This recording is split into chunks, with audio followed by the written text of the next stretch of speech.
Do you think that's a popular idea?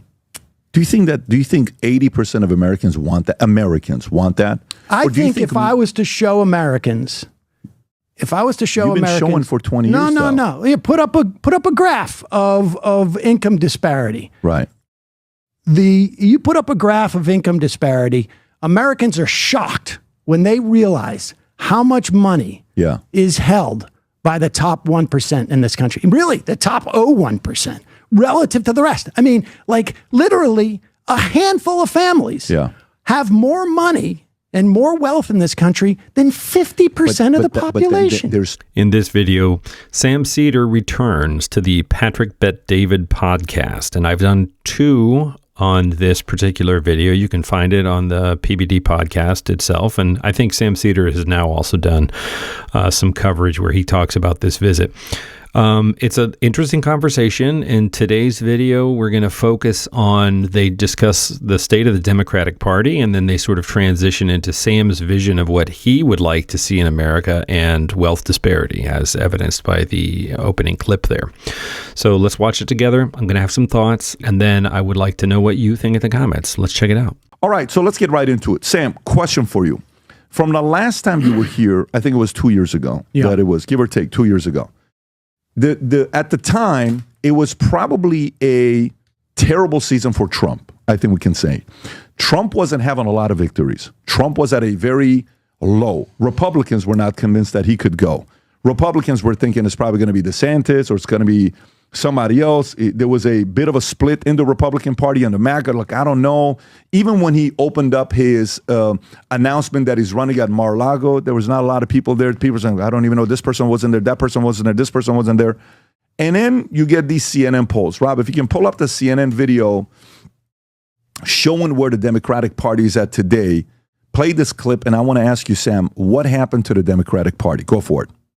Holy Toledo. Voters' views of the Democrats in Congress among all voters disapprove 68%. And look at the approved number, just 21%, even lower than the Democratic Party at large. This is the lowest on record for Democrats, according to Quinnipiac University polling. You think these numbers are bad? Let's go to this side of the screen. We'll look how Democratic voters feel. Get this. The plurality of Democratic voters disapprove of Democrats in Congress at 49%, and just 40% approve.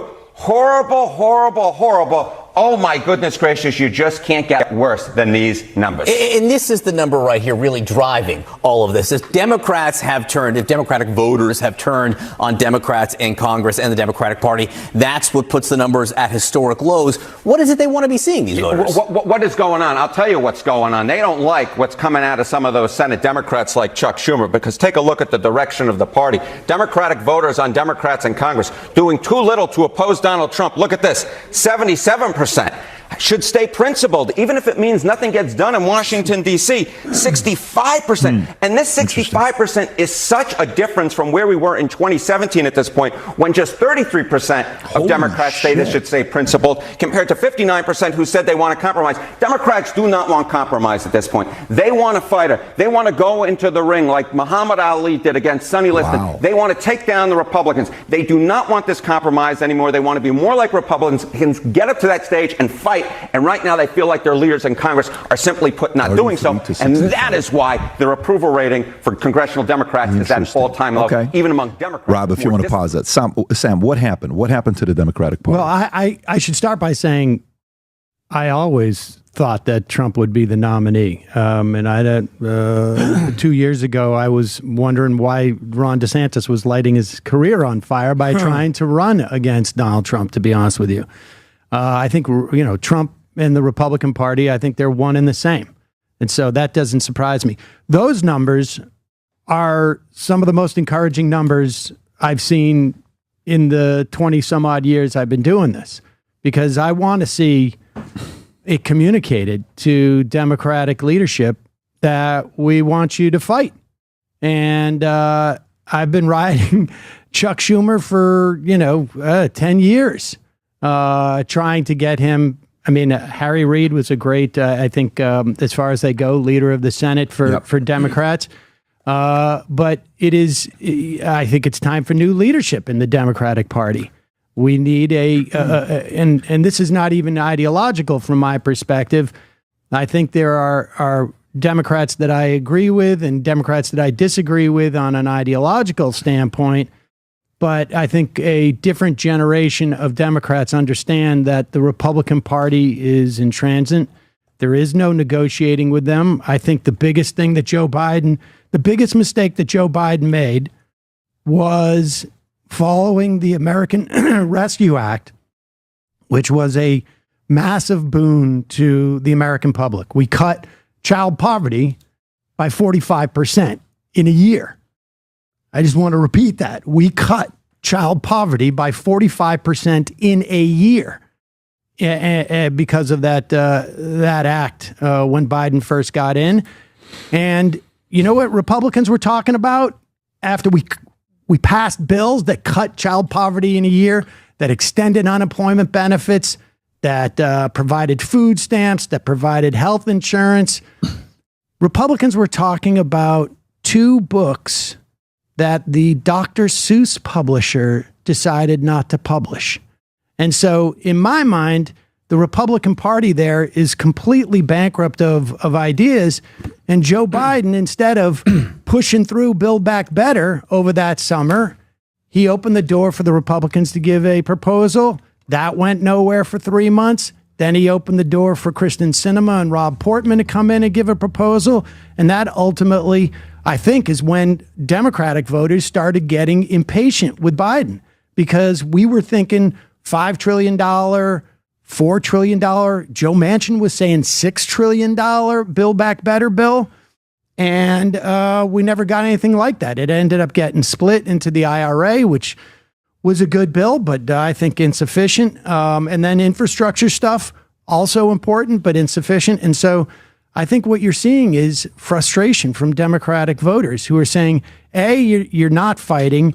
B, you're allowing the Republicans too much opportunity. And C, we need more government intervention. Do you think it's more that they're not fighting, or do you think that their policies are simply bad policies and they're not landing? No, I think it's that they're not fighting. What are the policies? So tell me what policies are, like right now, the Democratic Party. Who is the face of the Democratic Party, and what are the top 3 things you guys stand for?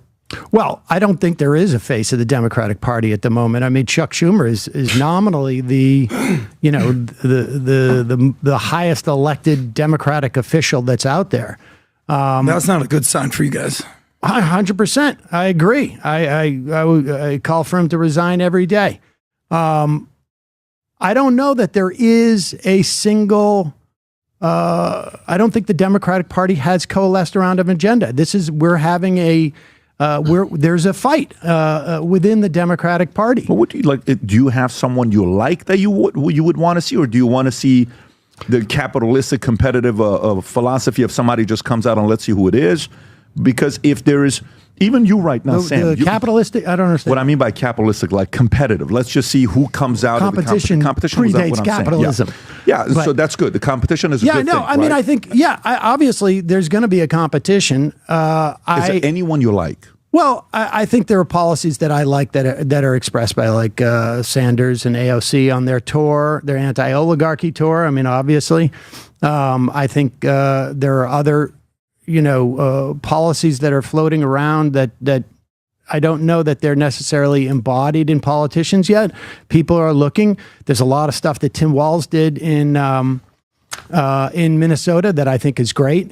Putting the tampons in the bathroom, that was my favorite. Putting in the men's bathroom, that was probably one of the best ones. Putting that, because that's type of policy that I think that we need in the country. No, hang on. Tell me. Got him, dude. Come on. Vinny Oshana being on this show is like that. Ultimately, Patrick Bet-David likes to present himself as the kind of reasonable, high-flown guy, and he's got a Vinny Oshana on here to foam at the mouth and sort of scream the misinformation and the outrage part. And the two of them together is kind of a good cop, bad cop to kind of lubricate the right-wing baloney that they're selling here.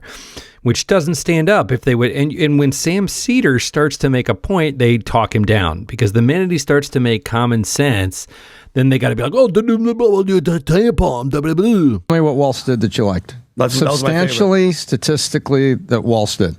I think things like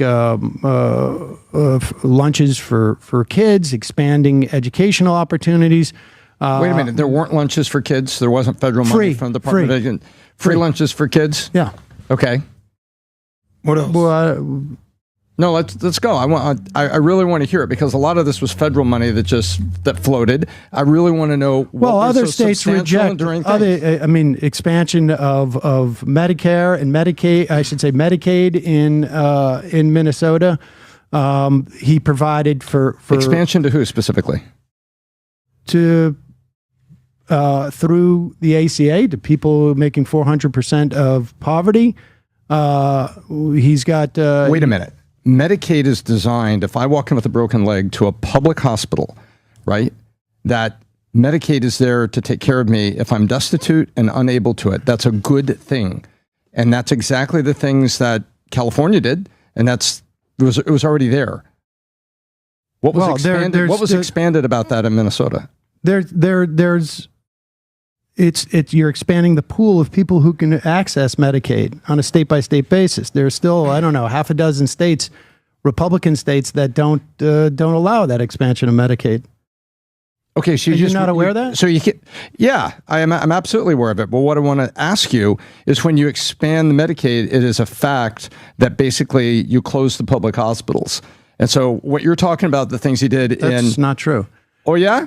Ask Gavin Newsom. Ask him what happened to King Drew in Los Angeles. This is well documented. I'm stunned. You can do a choice if you want to close a public. I mean, Andrew Cuomo closed a lot of public hospitals in New York State. That's not a function of Medicaid payments. You want to go take a look at California and King Drew and what happened? Gavin Newsom himself talked about it. I'm not a fan of Gavin Newsom, but you're asking me about Waltz and. No, we didn't ask about Waltz. You were talking about. You said you like some of the things. He Waltz asked me what was in what I like about Tim Waltz. No, you said you. And like I wanted one of the specifics of the things that he did. Right. Okay. So, but continue with the following, Sam, if you don't mind, because this is what I'm trying to find out. Yeah. So, one, the Republican Party, like you said, I knew 2 years ago that Trump would be a DeSantis, all this other stuff. Right. We were on the same page. I thought it was going to be him, but a lot of Republicans were a little bit still staying safe and hesitant of whether they were going to go all in or not the first time you and I spoke. But today, when I said, who do you like, what policies, you said, I like what AOC is doing. You said Sanders, anti-oligarchy, all that stuff, right? I have a different, I think, way of looking at politics maybe than you do. It's not for me, like, if a candidate emerges who embraces a wider set of my preferred policies, that's the one I'll support. I don't really get too involved in the individual, frankly. I mean, Joe Biden was not my favorite candidate by a long shot in 2020.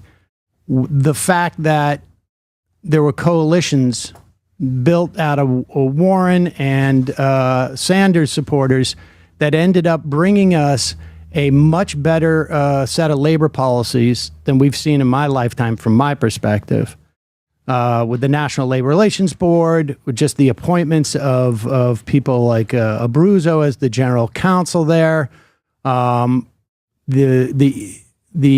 extension of unions' ability to unionize and helping working people in that way, and then the antitrust regime that was largely a function of the Warrenites putting in their people to undermine big concentration of money and power. Those are big positives. So, do I like Joe Biden? No. But I also know that if there are the right coalitions formed that have influence within the context of an administration, that's good from my perspective. Got it. But to me, like running a business or politics, right? Or it shifts when people all of a sudden look at you and they say, I don't like these ideas anymore. So in the Democratic Party, you have a lot of different people that would have different policies. Hey, I think we should do this, and I think we should do that. Great. Obviously, didn't land November 5th, 2024, whether it was Kamala Harris, whether it was the policies, whether it's 7 states you lose, battleground states you lose, whether it's the majority. It was a bad loss. It was a humiliating loss. One could say it was Kamala. One could say it was Obama. One could say it was Biden stepping. One could say it's Schumer. One could say it's Pelosi. Let's set that part aside. To me, the most basic part is ideas. If someone has ideas that's producing results that people like, they want to continue that, right? And we watched, like, if I ask a Democrat, even right now, I ask you for 15 minutes, I still don't know if Democrats know what they're for. Like, well, what I'm not, I'm not speaking for the Democratic Party. I can tell you what I'm for. Tell me what you're for. Oh, I am for universal health care, single payer health care. Yep. I am for increased ability to unionize.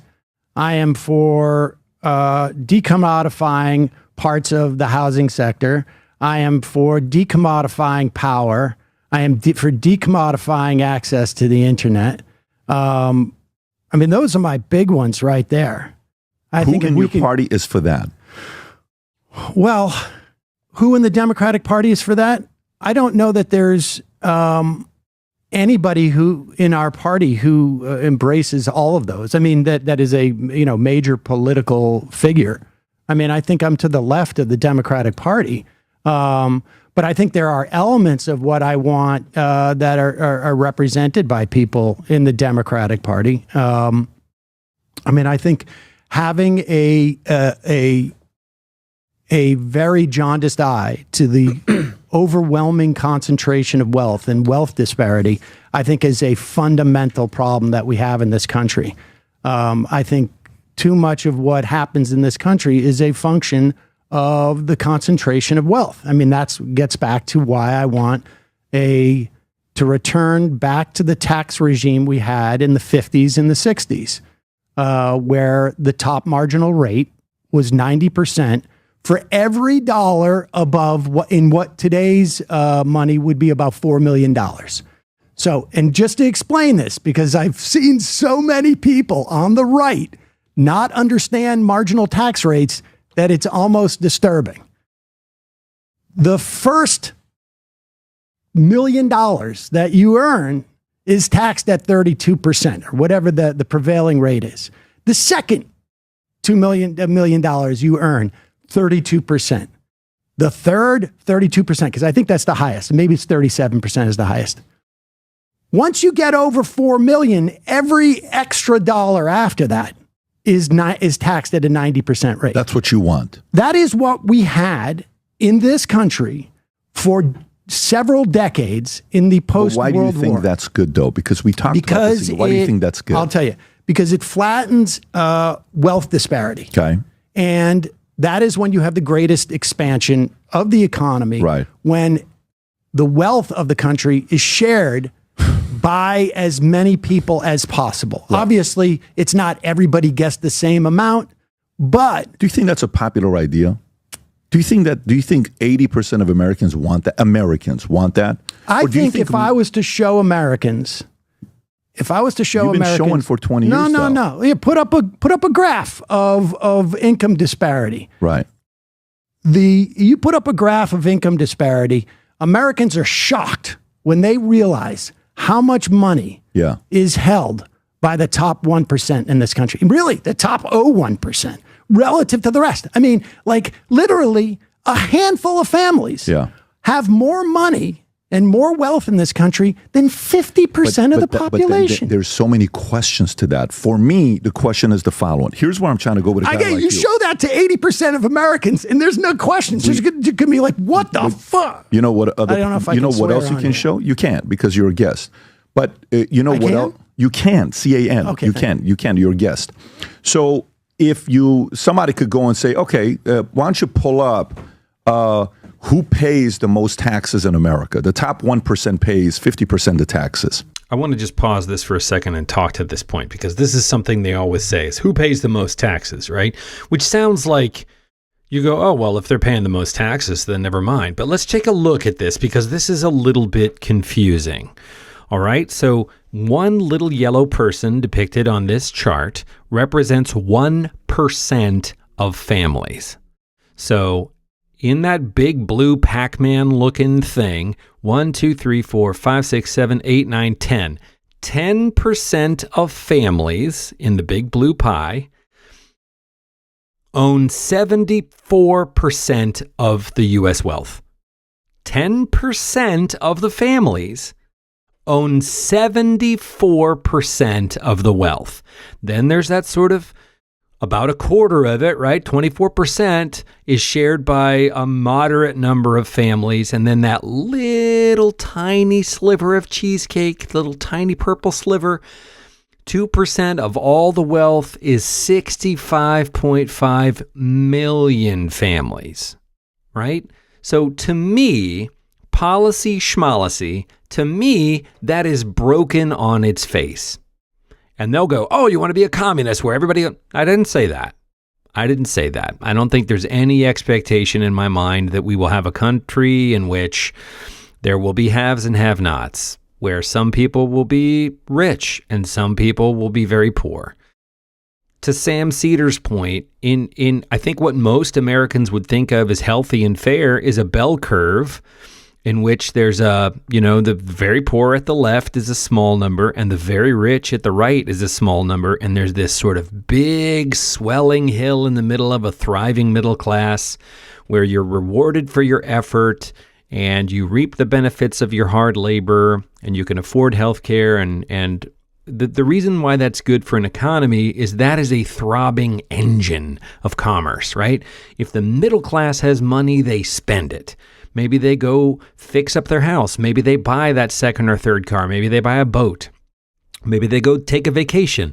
When the rich, who are already Richardson, get more money, there's nothing else to spend it on. They don't go and buy a 250th house, right? They don't buy a 76th boat.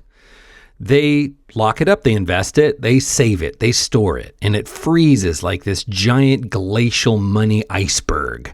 And none of the rest of us get any benefit from it. So it isn't about, right? And then you say, well, who pays the most taxes? Yeah, those 10 little yellow people pay the most taxes per capita, but it's nowhere near the percentage of what they actually own. They don't pay anywhere. So when we think of fair, we think of percentages, right? Why am I taxed at, 20-something% and somebody who is worth literally 1,000 times what I am worth only pays a couple percent more tax than me? It's nothing to them, but it's a huge deal to me. And that's the fairness that I think that the American people don't understand. These people in the big blue pie chart, having more of that, it doesn't increase their quality of living. It doesn't make them any happier. Literally, Bezos and Elon Musk have private space programs. They have so much money that they don't even know what to do with it. They have to take Captain Kirk to space. That's the only thing they can think of to spend this bonkers amount of money on. Meanwhile, that could be going towards fixing healthcare and making sure everybody, right? There's no reason for all the rest of us have to literally lose years off of our life worrying about not having enough money to meet basic needs. Where's all the money? It's in that big blue Pac-Man piece of the pie. That's where all the money is, right? And 10 people control it. In America. Okay. So you can give that argument. So to me, if we go back and forth, but this is the part I want to do with this specific argument, this specific idea, where I want to go with a guy like you, okay, is I think sometimes like the Democratic Party, you go to a message and you know how Trump tests things out. Yeah, Greenland. It's Greenland. So Greenland. Yeah, Greenland. It's going to be, so one way or another. We're not going to go to war, but one. Yeah, a third term. I'm not talking about third term, but a lot of people are talking about third term. Yeah, Canada should just be a 51st state. Governor Trudeau. Trump will throw these things out there, okay? And then the market reacts to it. And the market will say, what is he talking about? And then I believe this is because this is how I do it as a business owner. You kind of, I'll be in front of, I'll never forget one time I brought 9 of my guys and I dropped an idea on them. You should have seen the reaction on everybody. You know what the reaction was? They looked at me like I was high. They looked at me like I am on shrooms. They're like, what the Pat, respectfully, these are terrible ideas.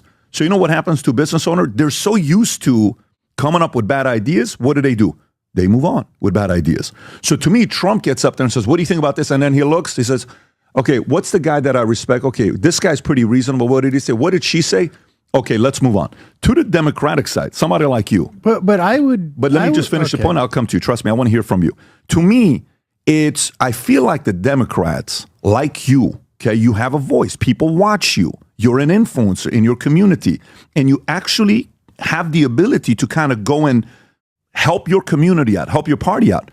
There are certain policies that you keep pitching that is no longer popular, that's been exposed so many times, because what we learned, like the biggest part why some of the conservatives like the Doge concept and some of the Democrats that like the Doge concept is it's government wasted expenditure. Obama talked about it. Clinton's talked about it. People on the left, they've talked about it for many, many years. And the average person watches this and says, okay, so after 4 million, you want to put the tax rate at 90%? Yes, I do. Okay, so all you're saying is that the government knows how to use my money better than free enterprise? I don't believe that. Well, so that's where the argument stops. That's not the premise of why I want to do that taxation. I mean, the government will redistribute the money, and that's no longer a popular idea in America. That's the part where you see the young Turks kind of growing and evolving and seeing some of the ideas that kind of is not popular. Listen. The fact of the matter is government always redistributes money. It always redistributes money. Every government at every moment is redistributing money. The question is, which direction is that money flowing? That's it. There is no doubt.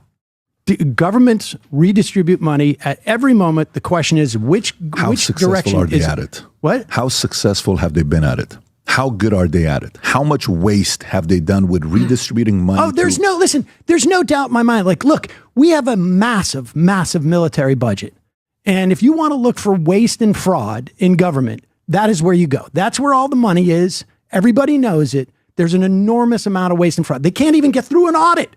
How many audits has it been? Half a dozen? Social 7. Security, and they can't pass a single audit. I agree. Social Security is audited all the time. Okay, I'm going to stop this clip here. It does go on, and I've done another video that gets super heated with Vinny Oshana literally yelling. It looks like his blood vessel in his forehead is going to explode at Sam Seder. But tell me what you think here. I mean, do you agree with Patrick Bet-David? Do you agree with Sam Seder? Do you agree with Vinny Oshana? Or none of these guys? Are they all missing the point, right? Let me know what you think in the comments.